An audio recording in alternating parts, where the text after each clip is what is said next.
如果也走過，走過這座，一直走過了遠路，這個地方我知道，以後的那不說發錯，為了他的不能說，不要讓我走不好，走不了這個痛，也能夠一下個地OK，天落天落，我的面前的路，也淡淡，也落的是苦，不要讓我走不好，走不了這個痛。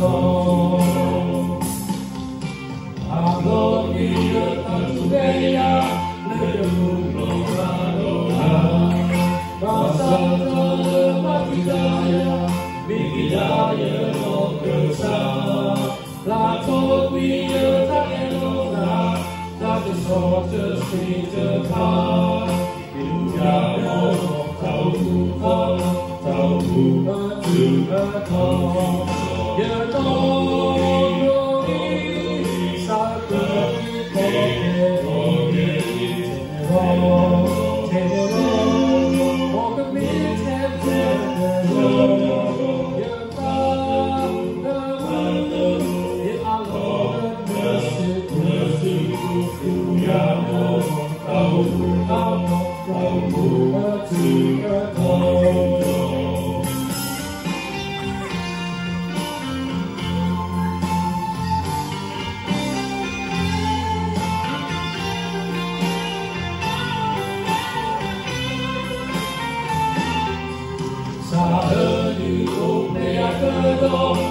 Let's all see so good.